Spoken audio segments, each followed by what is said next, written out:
చివరలక్ష్మి. రోజు కార్తీక పురాణం 17వ అధ్యాయం. అంగీరసుడు ధనలోభునకు చేసిన తత్వోపదేశము. ఓ మునిశ్రేష్ఠులారా, ఓ ధనలోభి, నీకు కలిగిన సంశయములకు సమాధానము చెప్పుచున్నాను వినుము. కర్మ వలన ఆత్మకు దేహధారణం సంభవించుచున్నది, కావున శరీరోత్పత్తికి కర్మ కారణమగుచున్నది. శరీరధారణము వలననే ఆత్మకర్మను చేయును గనక కర్మ చేయుటకు శరీరమే కారణమగుచున్నది. స్థూల సూక్ష్మ శరీర సంబంధము వలన ఆత్మకు కర్మ సంబంధము కలుగునని తొల్లి పరమేశ్వరుడు పార్వతీదేవికి వివరించెను. దానిని మీకు నేను వివరించుచున్నాను. ఆత్మ అనగా ఈ శరీరమును అహంకారముగా ఆవరించి వ్యవహరించి ఉన్నది అని అంగీరసుడు చెప్పగా, ఓ మునీంద్ర, నేనింతవరకు ఈ దేహమే ఆత్మయని భావించుచుంటిని కనుక ఇంకనూ వివరముగా చెప్పబడిన వ్యాఖ్యార్థ జ్ఞానమునకు పాదార్థ జ్ఞానము కారణమగుచుండను. కాన అహం బ్రహ్మాయను వ్యాఖ్యార్థమును గురించి నాకు తెలియజేయండి అని ధనలోభుడు కోరెను. అప్పుడు ధనలోభునితో అంగీరసుడిట్లనియే, ఈ దేహము అంతఃకరణ వృత్తికి సాక్షియే. నేను నాది అను చెప్పబడు జీవాత్మయే అహం అను శబ్దము. సర్వాంతర్యామయే సచ్చిదానంద రూపమైన పరమాత్మ నాను శబ్దము. ఆత్మకు ఘటాదుల వలె శరీరంనకు లేదు. ఆ ఆత్మ సచ్చిదానంద స్వరూపము. బుద్ధి, సాక్షి, జ్ఞానరూపి శరీరేంద్రియములు మొదలగు వాని వ్యాపారమునందు ప్రవర్తింపజేసి వానికంటే వేరుగా ఉన్నదే, ఎల్లప్పుడూ ఒకే రీతిని ప్రకాశించుచూ నుండినదే ఆత్మ అనబడును. నేను అనేది శరీరేంద్రియాదులలో ఒకటి కాదని తెలుసుకొనము.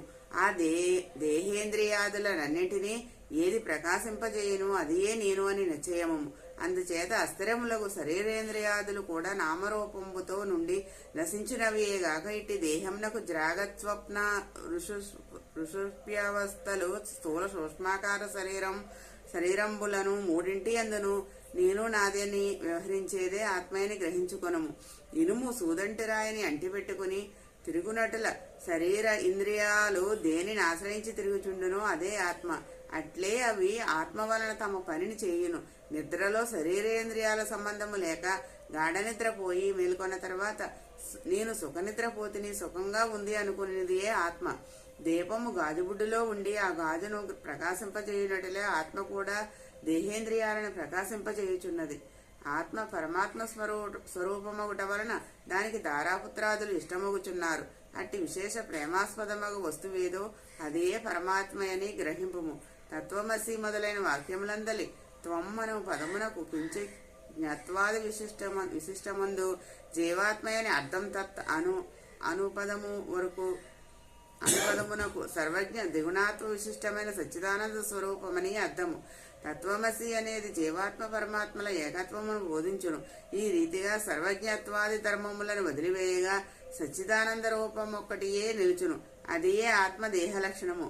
ఉండుట, జన్మించుట, పెరుగుట, క్షీణించుట, సచ్చుట మొదలగు 6 భాగములు శరీరానికే గాని ఆత్మకు లేవు. జ్ఞానానంద స్వరూపమే పూర్ణత్వము గలది. వేదములలో దేనికి సర్వజ్ఞత్వము, ఉపదేశము, సంపూర్ణత్వము నిరూపించబడి ఉన్నదో అదియే ఆత్మ. ఒక కుండను చూసి అది మట్టితో చేసినది అని ఏ విధముగా గ్రహింతుమో అటులనే ఒక దేహాంతర్యామియగు జీవాత్మ పరమాత్మ అని తెలుసుకునము. జీవులచే కర్మఫలం అనుభవించేసేవాడు పరమేశ్వరుడనియు జీవుల కర్మఫలం అనుభవింతురనియు తెలుసుకునము. అందువలన మానవుడు గుణసంపత్తు గలవాడై గురు శుశ్రూషను నచ్చి సంసార బంధముగా ఆశలన్నీ విడిచి విముక్తి నందవలేను. మంచి పనులు తలసిన చిత్తశుద్ధియు దాని వలన భక్తి జ్ఞాన వైరాగ్యములు కలిగి ముక్తి పొందను. అందువలన సత్కర్మానుష్ఠానము చేయవలేను. మంచి పనులు చేసిన గాని ముక్తి లభించును అని అంగీరసుడు చెప్పగా ధనలోభుడు నమస్కరించి ఇట్లనెను. సప్తమదాసాధ్యాయము 15వ రోజు పారాయణము సమాప్తము. శ్రీ కార్తీక దామోదరాయ నమః. నమో శ్రీ కార్తీక దామోదరాయ నమః. ఓం నమో శ్రీ కార్తీక దామోదరాయ నమః.